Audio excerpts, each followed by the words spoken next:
right. Welcome back, everyone, to another episode of the 7 Figures or Bust podcast.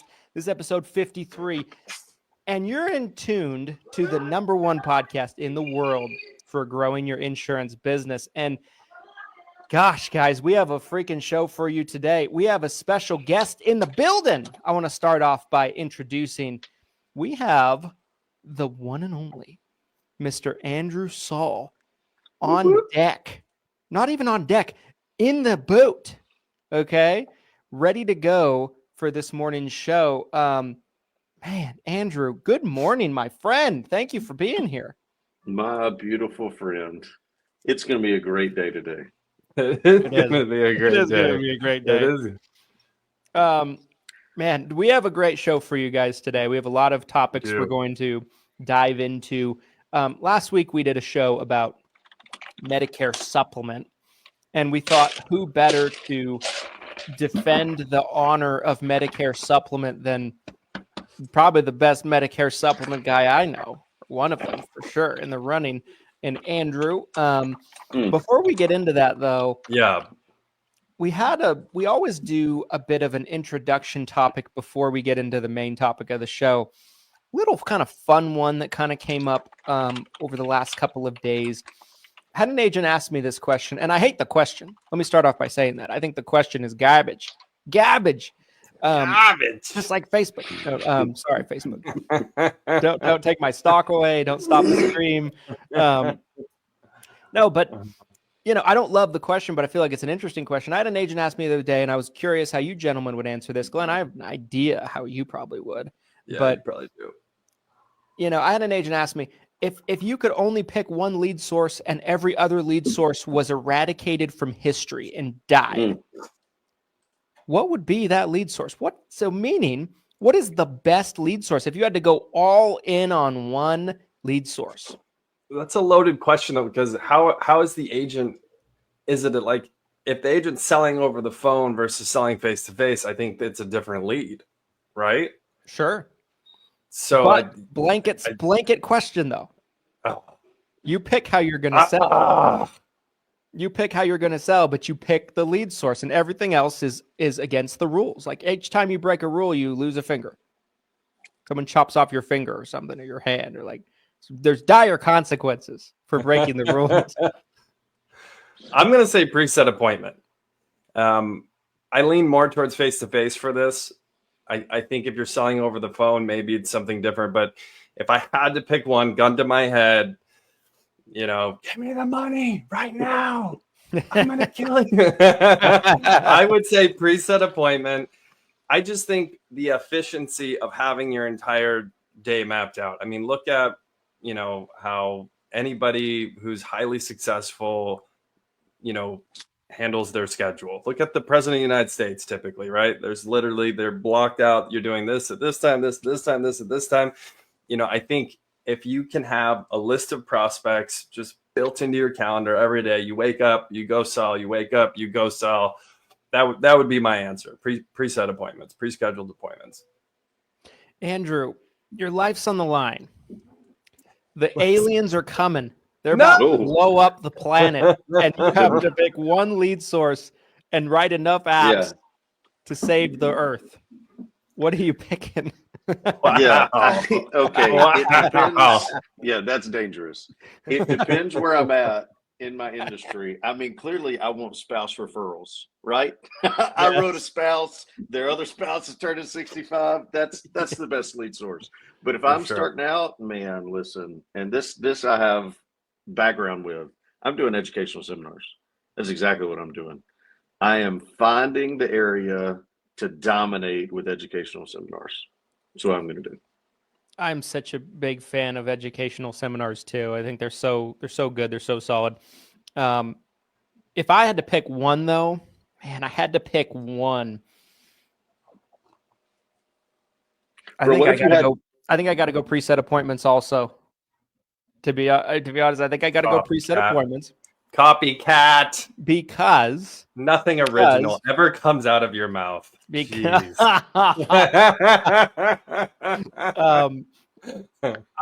here's the thing. if preset appointments is my number one, and of course, guys, I'm biased. What else am I going to say? But if preset appointments for me are number one, educational seminars is 1B. It's like right behind. I think that's such a great thing. What I love about the educational seminar or the educational seminars is, you can pack a room. They're efficient. You can speak to multiple people all at the same time. They're just so great. What I love about the preset appointments, though, is it's literally like turning on a light switch, turning it on or off at your disposal, and your calendar's full of appointments. And I love that. But it's a close one. I'm biased, so I'm gonna go preset appointments though. Go ahead, Andrew. What if you had no money? What's your lead source if you have $0 to spend? Man, like $0. You're going to join CBIS and you're going to get on their T65 free list. That's what you're going to do.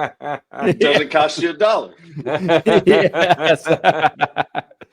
I'm knocking doors for sure. If I have $0, I'm just going to go bang on some doors and find the prospects. I think if I have $0 and 0 cents and I'm told the world's about to end, go write 10 apps and it will be saved. For some reason, the aliens care about production. They want this to be like a movie now. It's like, on Netflix, Christian has to sell 10 Med Supp apps before the aliens show up. This is the greatest show. This is the greatest show. Mrs. Jones. Get your checking account number right now. I don't know if I can do this. Oh my gosh.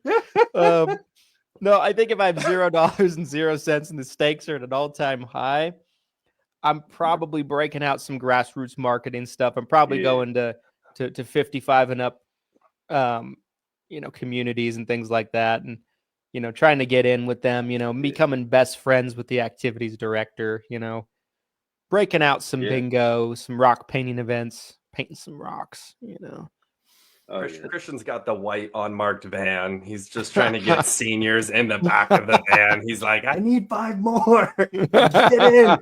We're going to the ESI headquarters. We pay a CMS compliant $100 referral fee. No, I found it such an interesting question, though. I've never had an agent ask me that question. And they didn't ask it with the same stakes, but they were like, if you had to pick one lead source, what would it be? They were trying to pin me down on saying, what is the best lead source?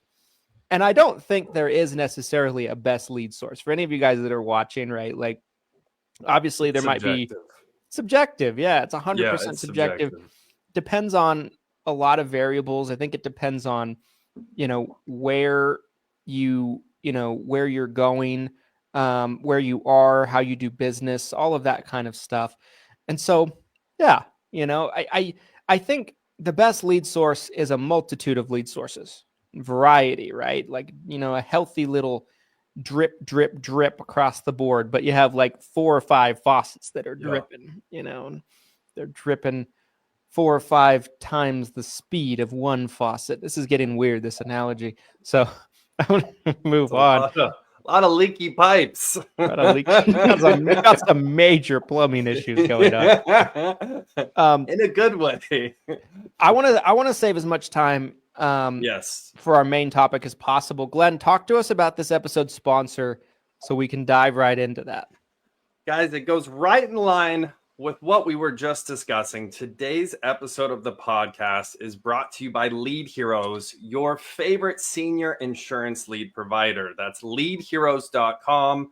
We have all different types of marketing for senior insurance agents, for Medicare Supplement, Attorney 65, Final Expense. If you're looking for a live transfer, a preset appointment, we can try to figure out what is going to be the best fit to help you grow your book of business, grow your agency, and keep you efficient, generating the most revenue possible, working with exclusive qualified leads that are TCPA compliant. Head over to leadheroes.com right now if you want help growing your insurance agency. That's leadheroes.com.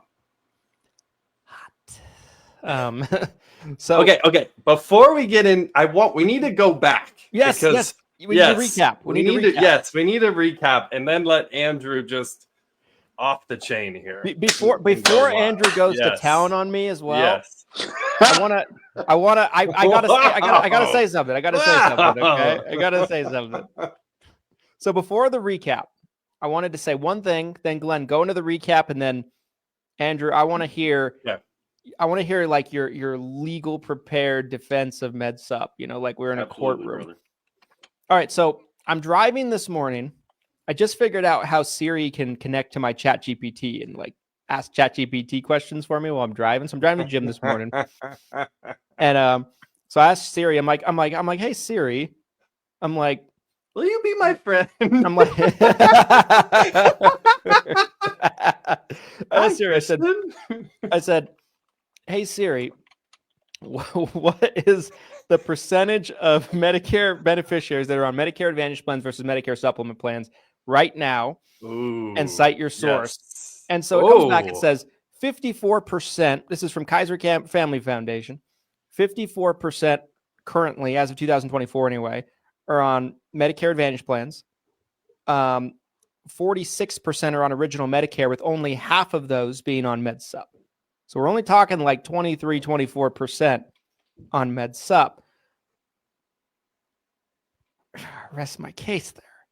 All right. So Glenn, please recap everything for us. Let's recap what happened last week.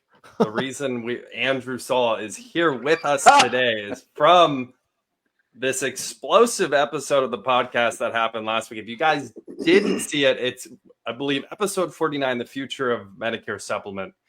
We were talking about what Christian just mentioned right there, which hats off to Christian and myself. I believe we said 53 to 55%. We literally basically bullseyed that number, 54% Medicare Advantage. The idea that the conclusion we came to by the end of that episode, we're talking about the funeral of Medicare Supplement. We talked about having an actual funeral, getting a casket, inviting people. The top Med Supp producers are the pallbearers. Christopher Westfall's there. He has a black veil over his face. We're lifting the black veil so that way he can have final words. There's bagpipe music playing. I mean, we're talking the death of Medicare Supplement insurance as you know it. Producers are just hysterical. Christian can barely contain himself. Now, then I posted an AI picture of the actual funeral. People who didn't listen to the podcast episode, they got in there and lost their minds. They're like,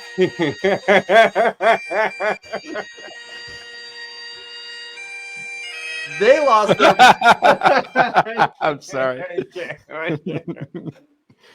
So people who didn't hear the episode saw this post and said, Medicare Supplement insurance is dead. What happened?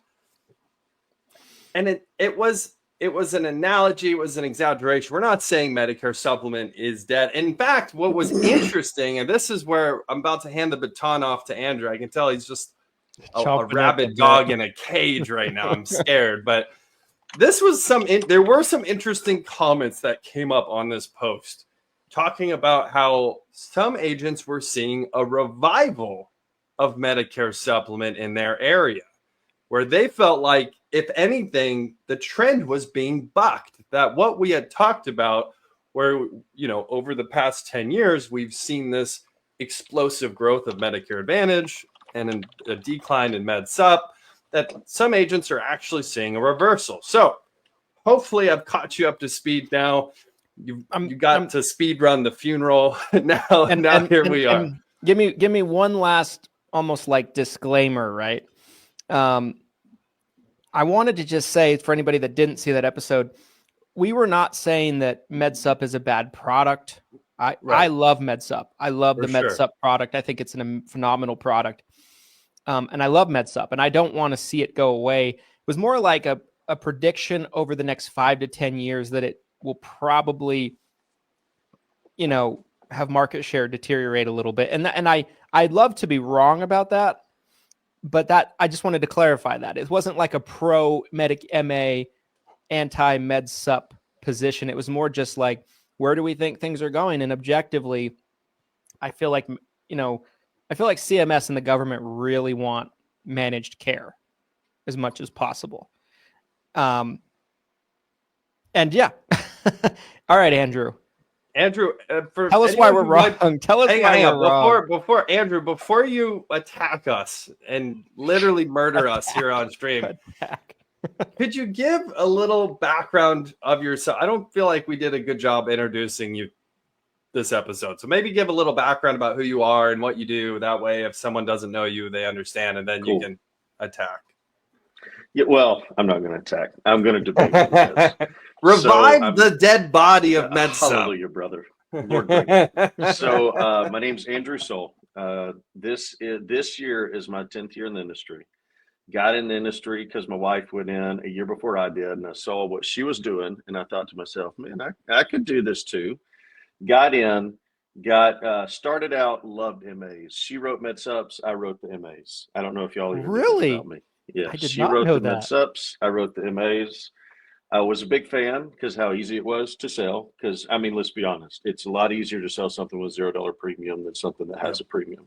Typically, especially if you don't get into the pros and cons, right?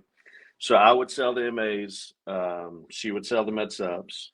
And then there was this particular Medigap plan owned by a company that I began working for at one point that just ruined me for Med Supp. And I fell in love with it and still in love with it to this day.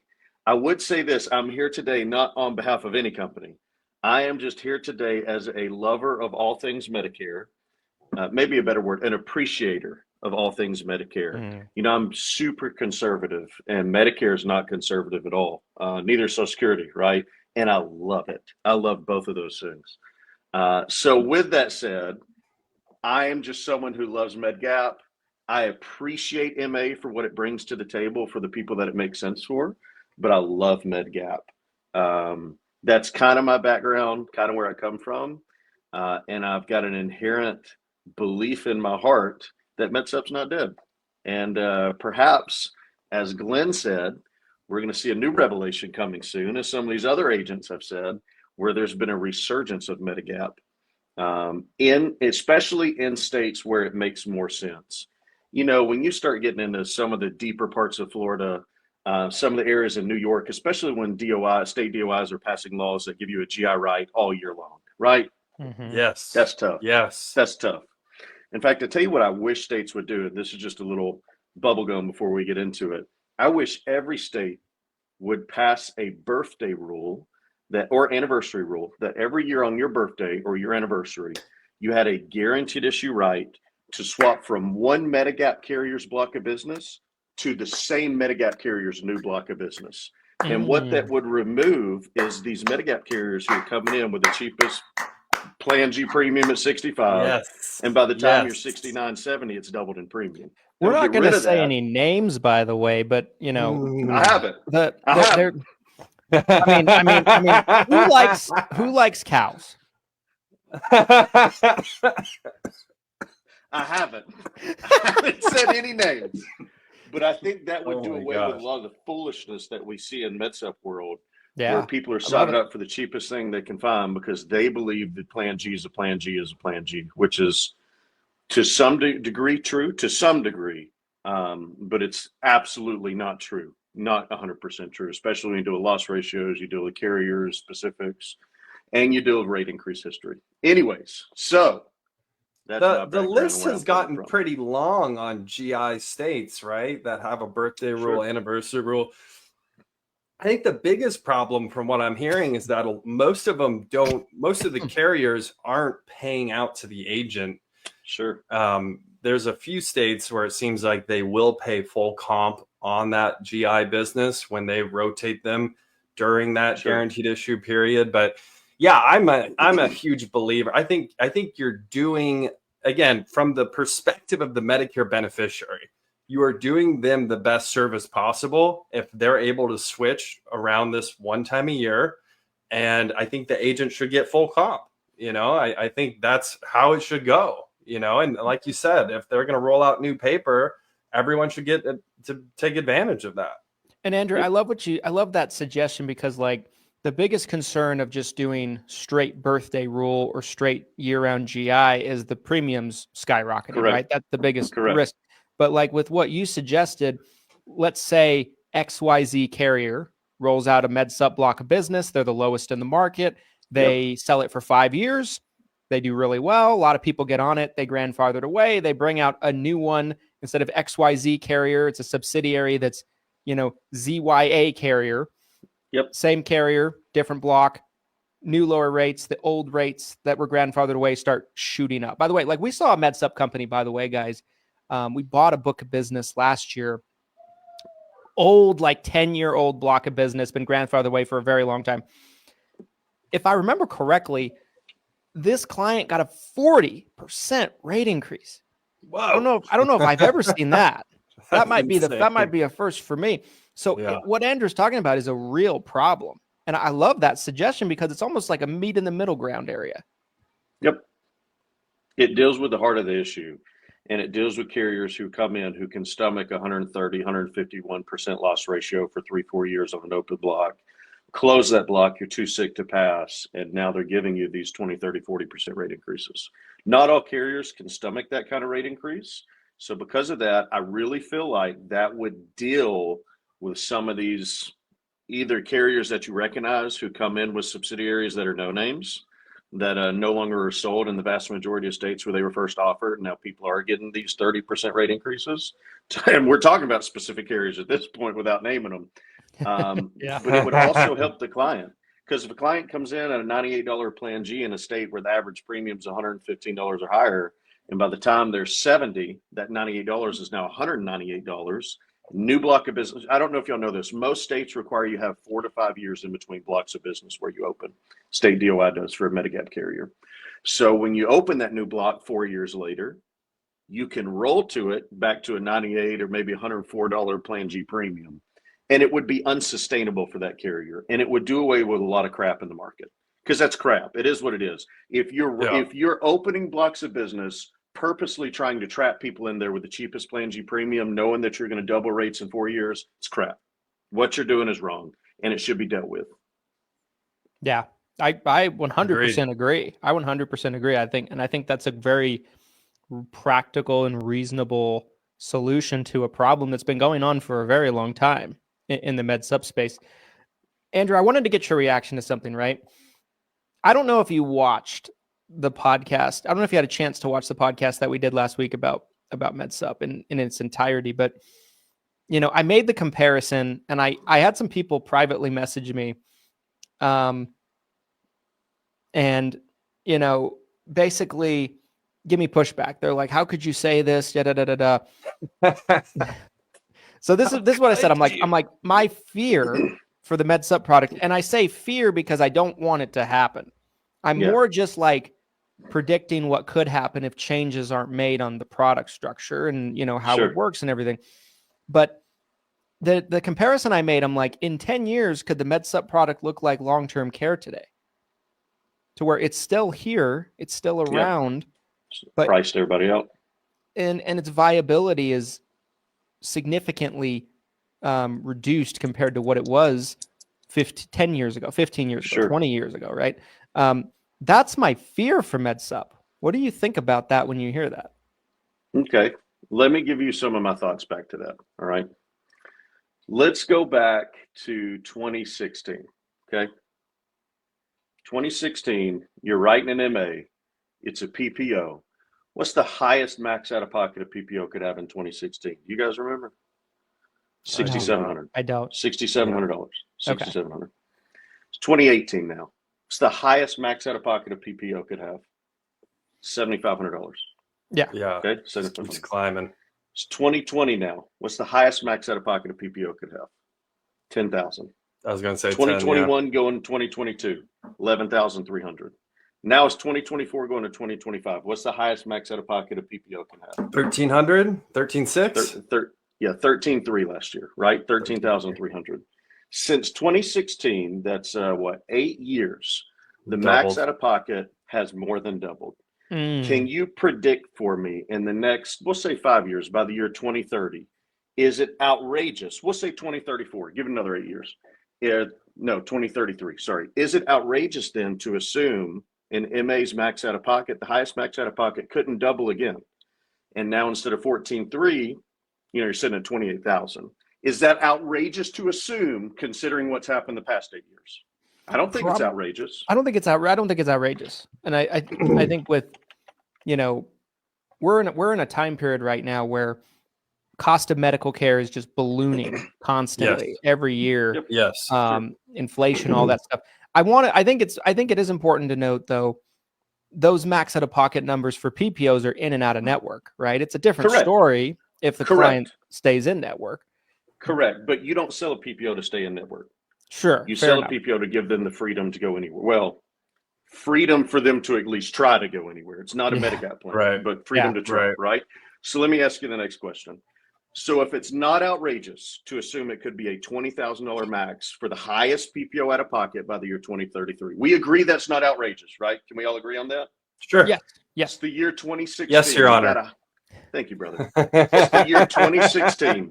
You've got a high deductible plan F. Anybody know what the plan deductible, which essentially would work like a max out of pocket? Do y'all remember what the plan deductible was in 2016? 2016? I don't.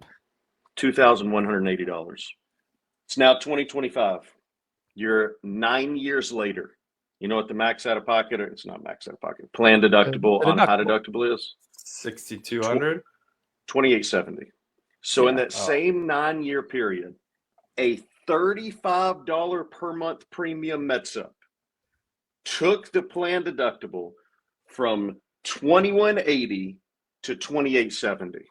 Now, that's $700 in a 9 year period. Let's go another 8 years in the future to 2023.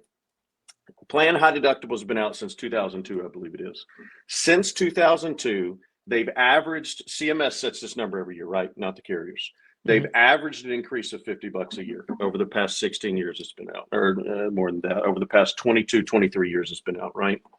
If that's the case, then it's probably not out of the realm of possibility if it's 2870 this year. 8 years down the road, it goes up another 400. Now we're at 3270. Which would you rather have? A max out of pocket of 28,000 or a plan deductible of 2870? In 8 years now, your $35 a month premium high deductible F maybe is $80 a month. In fact, I can show you in most states carriers high deductible plans over the past 8 years have trended down and not up. Which makes more sense to you? And I think in addition to that too, in favor of the high deductible plan F, they still get coverage. They still get coverage. Medicare is still primary. It's not straight out of pocket. Medicare is still primary. You don't have that option on an MA. You are primary payer on an MA, not the MA. The MA is always secondary. Traditional Medicare, you are the secondary behind traditional Medicare. If you have a Med Supp, you're the third payer behind traditional Medicare. That's why traditional Medicare has never made a dollar on anybody. You don't see commercials on television of traditional Medicare promoting itself, even though it's hemorrhaging money, right? You get what I'm saying? Right. Somehow MAs are able to find money in their budget. If you go to, who does the test for MAs? We got AHIP. If you go to AHIP's website right now, you can see that 82.5% of every dollar, 82% of every dollar is spent on healthcare. Well, where's the other 18% going? Administration fees and commercials that you're seeing on television. It's going to something like that. Traditional Medicare doesn't budget for something like that, which leads me to believe traditional Medicare may be a better value depending on what diagnosis I have over the lifetime of the policy. Would you rather fight cancer with a PPO in 2033 of $28,000 max out of pocket, or fight cancer with a high deductible F with a $3,200 plan deductible? What makes more sense to you?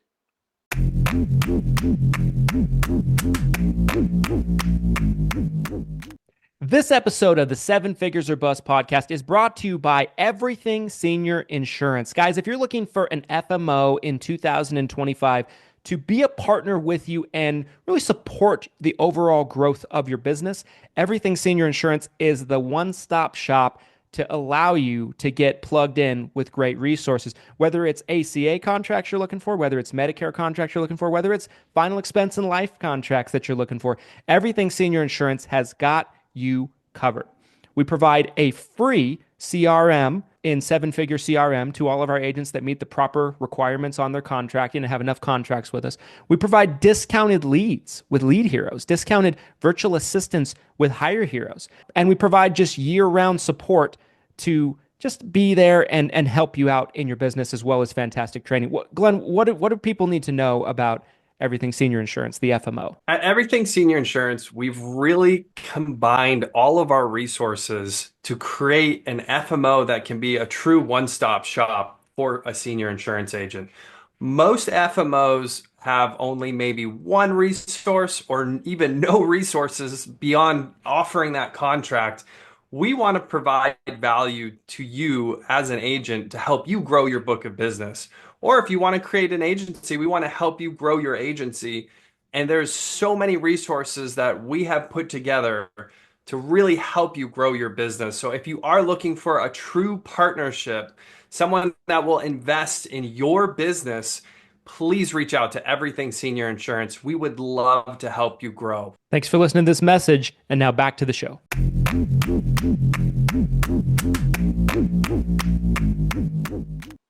Well, you don't have cancer. You're right. According to the ACA, American Cancer Association, 1 out of every 2.5 women will have a diagnosis of internal cancer by 65, yep. 1 out of every 2 men. So if there's 3 of us here, God help us, 1.5 of us somehow, if that works out, it's going to have internal cancer at some point in our life. And I hope it's neither of you, and I hope it's not me either. But you get the point. Yeah. Not me. Yeah, I get what you're saying. I get what you're saying. Not me. These are things no one's talking about. Let me tell you about Med Supp. What was the most popular Med Supp plan 10 years ago? Plan F. Or Plan C, right? F or C, right?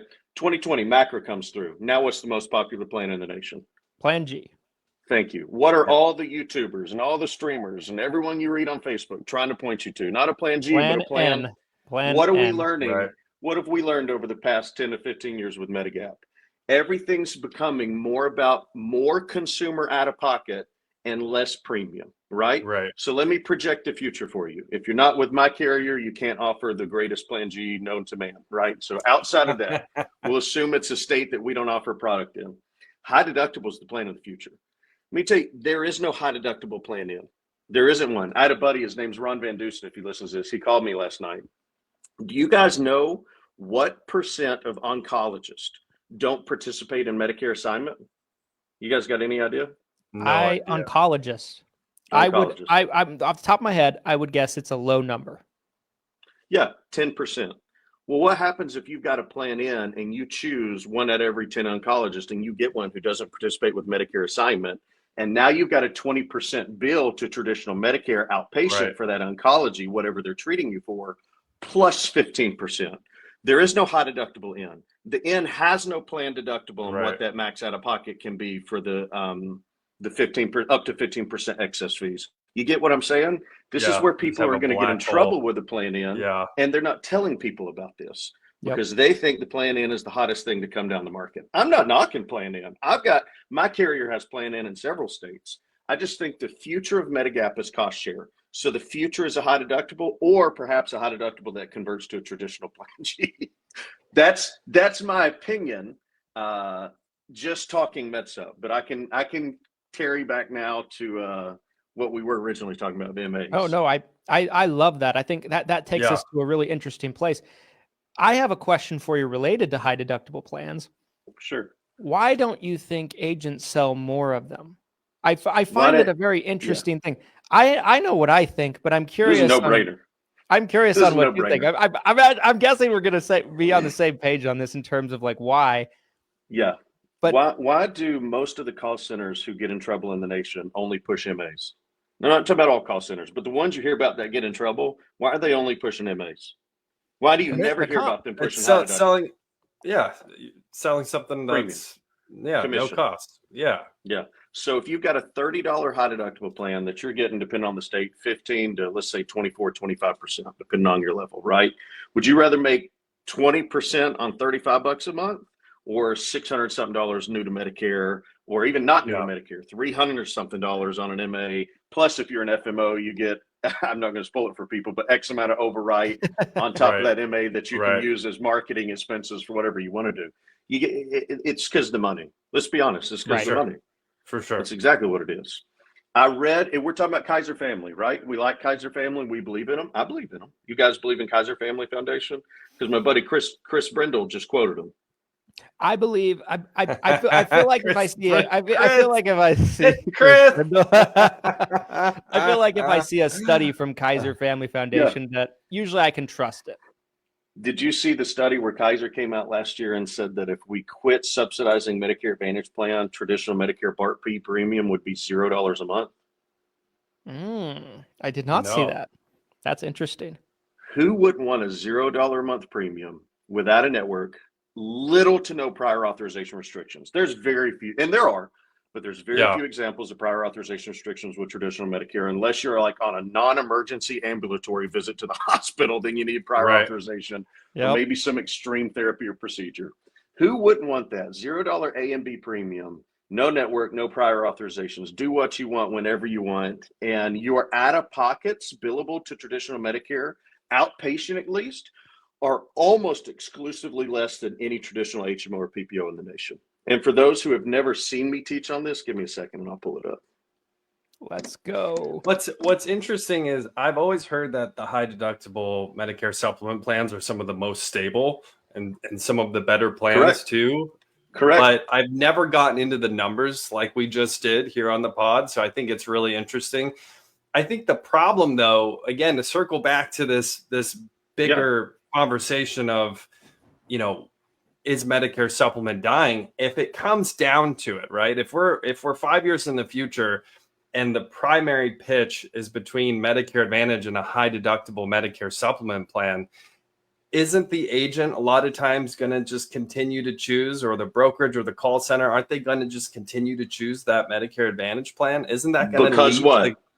The comps part of it, but also from a sales point of view, trying to explain to a senior, okay, you're going to pay $30 a month, and then you might have to pay this much depending on how much you go to the hospital, blah blah blah. Yeah, it's I think part of it too is also just the sales conversation, because as we know, 2 out of 3 Medicare agents have zero sales ability. So being able to offer something, I'm sorry, that's you can look. Good God! I thought that was like a note stat that we've already. I thought that was a stat. Again, there's 3 of us here. 1 of us can sell. 2 of us cannot. Which one is which? I'll let you guys decide, but okay. So I think there's more to it. I think there's one important piece of this that we have not discussed yet, Mr. Saul. Yes, sir. Your Honor, and that is the PDPs, man. Yeah, you're right. PDPs. You're right. I'm a big believer that if Med Supp was to erode, let's say, and shrink in market share, I think it has more to do with PDPs than I think the Med Supp itself. I think, and that's where I keep going with this, because I'm like, over the next 5 years, let's say, which one do you guys think is more likely that PDPs are going to improve, get better, more options available, or is there going to be less options available, plans consolidating, combining into less options, carriers leaving the market, etc.? The way things are structured now, with a $2,000 cap, with Inflation Reduction Act in force, I would guess, my crystal ball would tell me that the problem we've seen over the last couple of years in the PDP market will continue to move forward. That's the tricky part, right? If you're dealing with a Medicare beneficiary that takes, and this is oftentimes, a lot of times when we've dealt with a Medicare member that is turning 65, they're considering Med Supp, they've gone online, they've watched YouTube videos, they've watched the propaganda videos, and they want a Med Supp. They're convinced on Med Supp. We run their drugs. The best PDP compared to the best MA saves them like $2 or $3 grand a year on those drugs. I mean, not anymore because of the $2,000. Yeah, not anymore. But it might be $1,000 savings, right? Like it's still oftentimes significant. That's the killer for me. Usually when people end up going MA with us and they originally wanted a Med Supp, it's because we show them the difference on the drug costs. Sure. So I don't think anyone in this room or that's listening, unless you have some insider information, would have predicted a $0 MA 2 years ago, or excuse me, a $0 PDP 2 years ago, or even a 50 cent a month. Y'all remember when the sky was falling and all the Chicken Littles are out there? Oh, the Inflation Reduction Act. Andrew. Give me $100 for the cheapest. I heard my United Healthcare, my Humana, so-and-so told me it's 100. Trust me, it's coming. And then WellCare is like, splat, here's a 50-cent premium. And, whether what they did was moral or not, I don't know, ethical, but it worked for them. Yeah, ethical. That's a much better word. It worked for them. And then this year they come out splat with a $0 premium in the vast majority of states. It's super hard to predict 5 years down the road. But let me ask you this. What percent of your healthy clients take that $0 premium? All of them. Almost all of them. Right? Almost all of them. So if you're looking at a healthy client, PDP is not a concern. If you're looking at a sick client, someone who needs tier 3, tier 4, tier 5 prescriptions, you might look at their PDP and say, yeah, your prescription's or your plan's going to be $100 a month. Compared to on the MA, your drugs are going to cost $25 a month. But now you're looking at out-of-pocket cost on that MA, that Medigap plan's not going to have near what those out-of-pocket costs are. So who was really helped the most so far, in my opinion, by the Inflation Reduction Act and these prescription drug plans? People who were healthy. Yeah. They benefited beyond anyone. Yeah. People who were sick benefited in the sense the cap. That $2,000 cap is going to be fabulous for them. What seems to have benefited the least is a Medicare Advantage plan, because their extra incentives have been stripped compared to what they were even 5-6 years ago, guys. Yeah. I remember 5-6 years ago, the benefits looked better on a typical HMO or PPO than they do today. And I'm just talking about the extra incentives, right?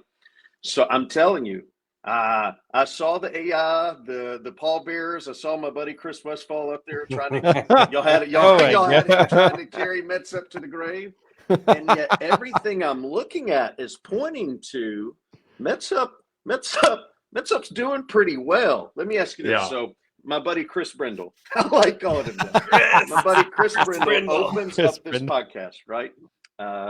Christian, I'm just kidding, buddy. And he says 54% of the Medicare population is on an MA, right? I think that was your number, right? Or was it 53? Yes. It was somewhere in there. 54%. Okay. It's a little deceiving. Now, I'm not arguing with you that more people are on MA. It's a little deceiving. Here's why. Because we've got the under 65 market. How many of you put people on a Med Supp under 65? Less than 5% of your under 65 people are on Med Supp. Correct or false? Right? True. A lot of states don't even have it as an option. Right. Correct. And then you've got the D-SNP market. Unless you live in a state, Texas, Arizona, and there's a few more that will allow for D-SNPs to be on a Medigap, you don't put a D-SNP on a Medigap. How many D-SNP? Very few, maybe less than 1% of your book of business, whoever I'm even talking to out there. Less than 1% of your book of business that D-SNP is on there. Now you've got a thriving C-SNP market. Did y'all see SNPs jumped up almost 42% last year from this year? So you got a thriving C-SNP. And if someone's got chronics and they qualify for that plan, those are usually solid plans, man. Absolutely solid plans. Institutionalized plans, I-SNPs. You've got them with people who are on MAOs, right? So, and then you've got your TRICAREs that Christian tries to roll into an MA, and your VA beneficiaries. I'm not necessarily on board with, but you get what I'm saying. You do have group MAs. Part B give back. More popular. Part B give back, right, for the TRICARE. But group MAs are also counted in that 54% of Medicare beneficiaries, because a lot of group plans now are no longer subsidizing you for a Medigap or a retiree group plan outside of their group. They're sending you to something that's going to put you on an MA plan. Or you've got carriers that are sending you to like an Aon or a Via Benefits so that they can enroll you and they're going to pay for you to be on the MA or Med Supp. And a lot of people take the MA. So it's a little skewed. I get how you can say, here's the numbers, here's the facts. But we can word it in a way without bringing up the reality of the situation. So do I think it's truly 54% of people who could be on a Medigap have chosen MA? Probably not. Probably not. I think if the D-SNP had a higher income, I think if the C-SNP was not in the chronic situation, I think depending on where you retired from, and I live in the state of Texas, we've got an ERS, which is Employer System. No. Hang on a second. Well, so we lost Andrew on the stream here for just a second. I want to take a minute. He was. Okay. I want to take a minute. Hang on. Oh, there we go. One second. Before we continue this, I want to mention Freebie Friday. So every Friday we do a giveaway, and in honor of Andrew Saul, we're going to do our biggest giveaway so far this year. 100 Med Supp leads. We're giving out 100 Med Supp leads this Friday. We want to help resurrect. We're going to single-handedly resurrect Med Supp by giving out 100 free Medicare supplement leads from Lead Heroes. That's going to be 10 different winners, 10 leads each. All you have to do is comment either on this stream or one of our other streams. Every stream we do this week could be an entry, so you can enter up to 4 times. We stream 4 days a week, Monday, Tuesday, Wednesday, Thursday. It's Freebie Friday. All you have to do is comment on the stream to win Medicare supplement leads. We're bringing them back, baby. We're bringing it back. Real quickly. Yes. Tell the people, what is the average retail value of what we are giving away? Yes. Typically, if they were going to buy those out of pocket. 100 Medicare supplement leads is typically $4,000. So we are, without Christian's permission, I just signed the check on $4,000 that we're giving away this Friday, baby. Let's go. Comment below. Let's go.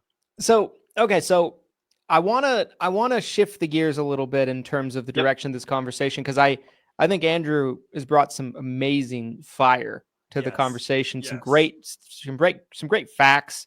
All true. My question, I guess, where I want to direct the conversation to finish out the show a little bit is, what can we do as agents to ensure that Med Supp has a long future, other than sell it, right? Like, obviously, that's an easy answer.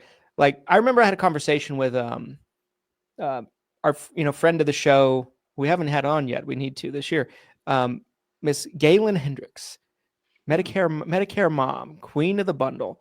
And she told me years ago, I was on a phone call with her, and she was telling me, she's like a lot of these carriers that offer these ancillary products, these dental plans, these hospital indemnity plans, they make a lot of margins on those compared to Med Supp. The margins on Med Supp are very slim.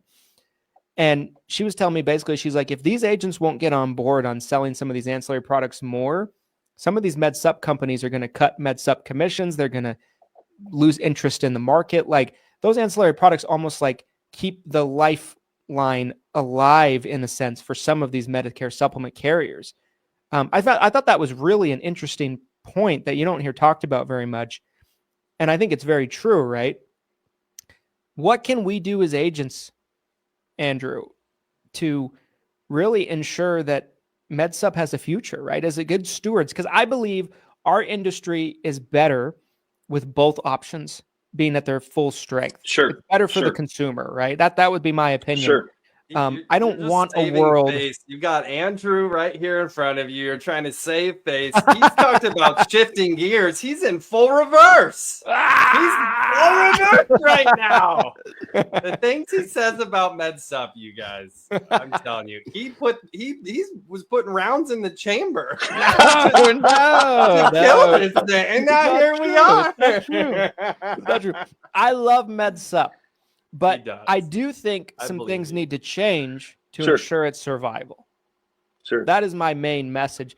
What can we do, guys? Let's bat this around a little bit. Like, what can agents be doing right now? Is there anything we can be doing? Well, I think what you just said was smart. I do believe that. I'm not saying you have to push a product to save a product. I think it depends on the carrier's loss ratios. And it depends on how their premiums are, and it depends on what kind of comp they're giving out and what kind of marketing spend they're giving out. I think some carriers are making their own bed, if you get what I'm saying, or their own grave, I guess, if you get what I'm saying.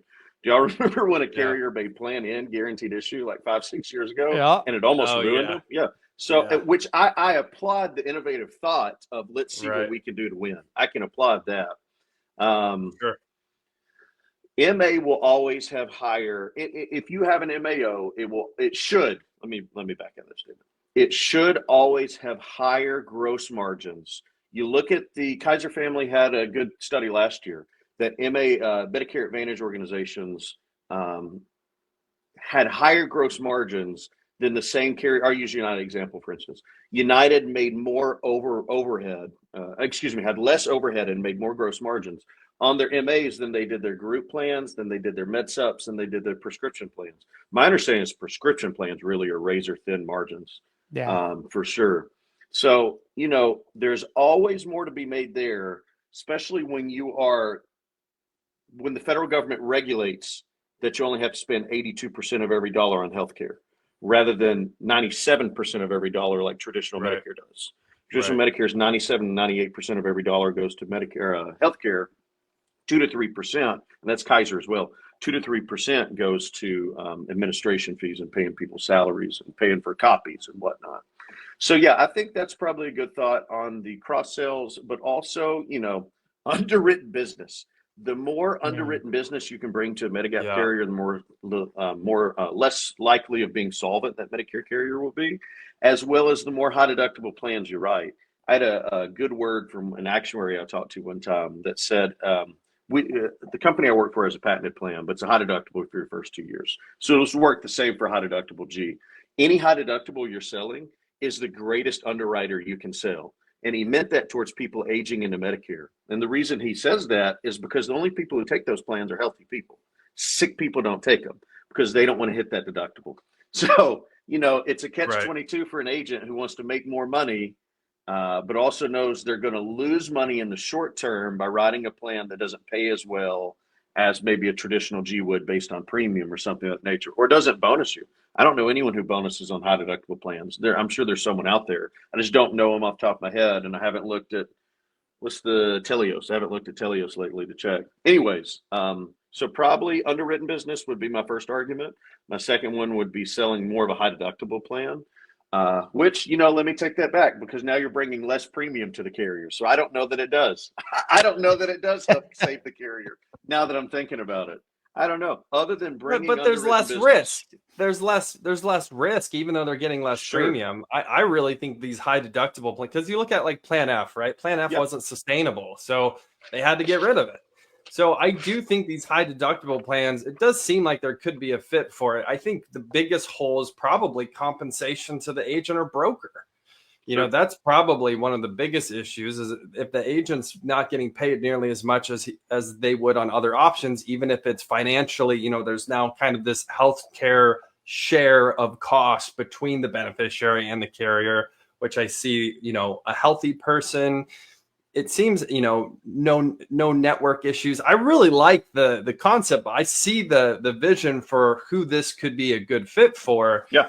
But yeah, a lot of these agents, money talks, right? Money talks. And an interesting thought I had on, is a plan really good for carrier? This plan got grandfathered away. That plan got grandfathered away. Like if you look at Plan F as an example, right?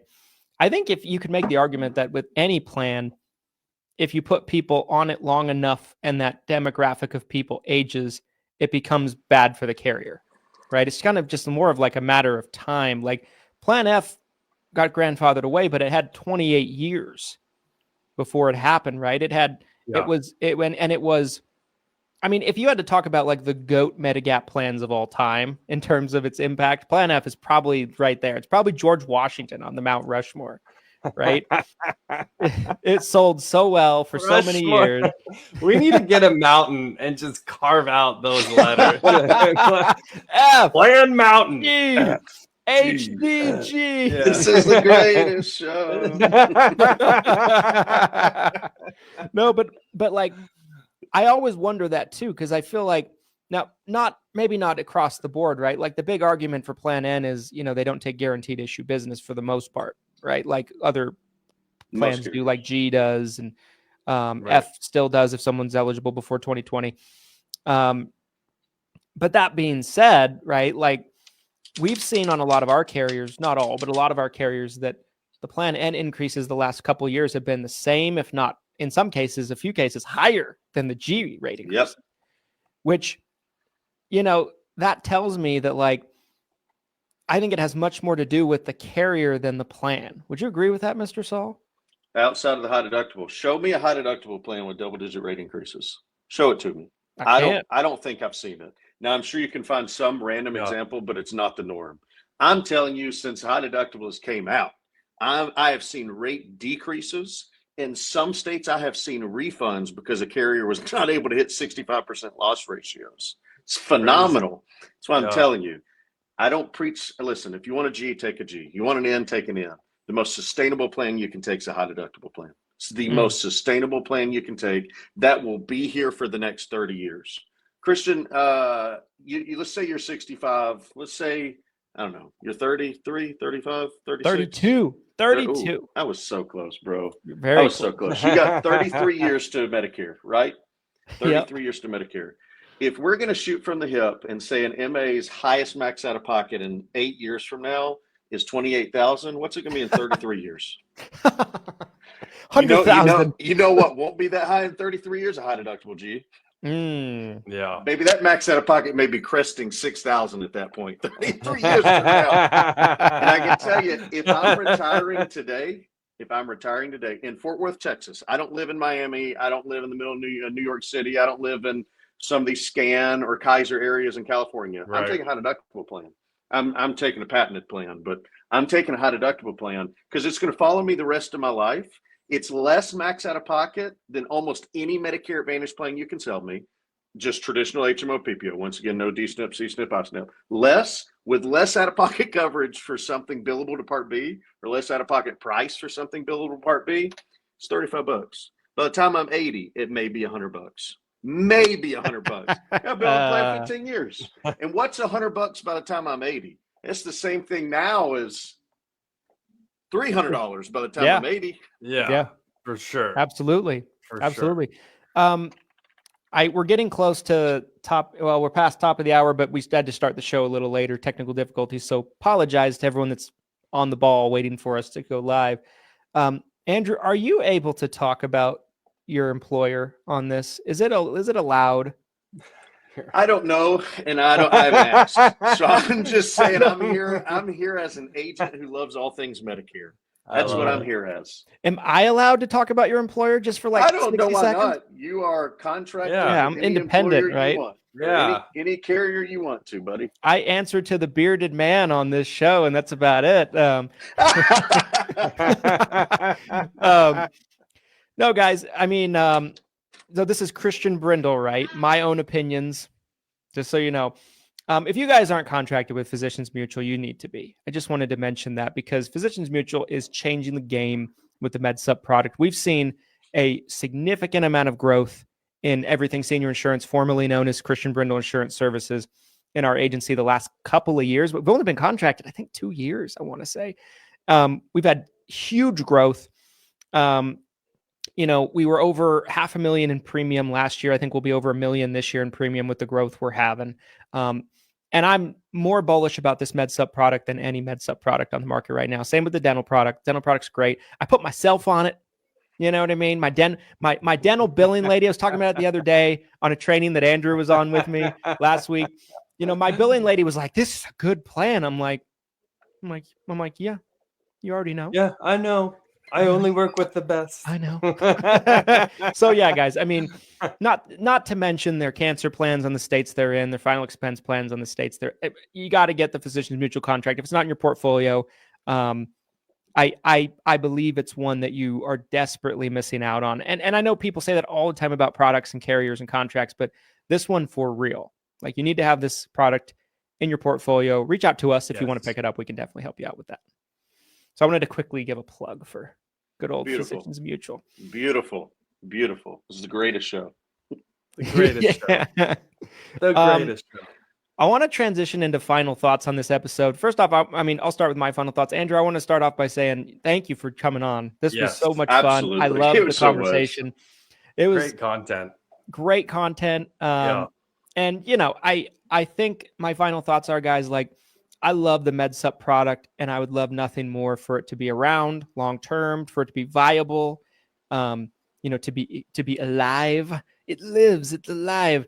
And so, I think my opinion is, I think for us as agents, I think when you're out in the field and you're working with beneficiaries, I think the biggest mistake you can make as an agent is not showing them both options. I think there's a lot of agents now that are just talking about MA, and I think that's a mistake. I think you should be talking about Med Supp. You should be bringing it up.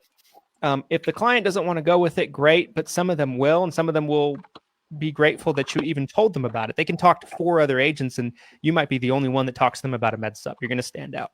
And you're looking out for what's in the best interest of the client by giving them all their options. So, those would be my final thoughts. Glenn, final thoughts on episode 53. What a great episode this was. And again, I felt like I was even educated by Mr. Saul on some points, especially with the high deductible plans. I think it really does make sense for a lot of the right individuals out there who are in need of a Medicare supplement plan. There's a lot of reasons why Medicare supplement, in my opinion, will continue to exist into the near future. For those of you who are tuning in late, or you saw the post about the death of Med Supp, that was an exaggeration to a degree. The point we were making is Medicare Advantage has been continuing to go up while Med Supp penetration has continued to go down. So we do love Med Supp. I don't see it disappearing anytime soon.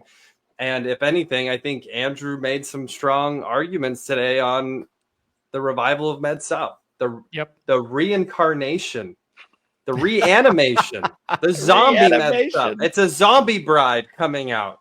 It never died. It never died. It never died. So again, Andrew, I really appreciate your time and coming on with us. And I think this was a legendary episode. And any final thoughts you'd like to share on today's podcast? Oh man. Well, I think you and Christian are beautiful. I love you guys. I'm so thankful for you. So thankful for easing your insurance. So grateful for everything you both are bringing to reality and spreading the word about, except for your AI post about Med Supp is dead. Everything else that I've seen you put your hand to, almost exclusively. Just proud to be your friends. I'm thankful to have y'all as friends. We appreciate I love you, brother. You're the man. Love you, buddy. Really fast again, Freebie Friday. This Friday, we are giving away 100 Medicare supplement leads. That's a $4,000 giveaway from Lead Heroes. If you want to get in front of more people interested in talking to you about Medicare supplement, all you have to do is comment on one of the live streams this week. Just drop a comment below. Every comment per live stream gets you an entry into the giveaway. So 4 live streams means you could potentially be in the giveaway 4 times, and we have 10 winners.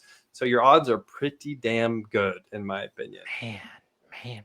Yeah, that's a lot of leads, you guys. Make sure that you take advantage of this because, man, next time I might have to put my foot down. I'm just kidding.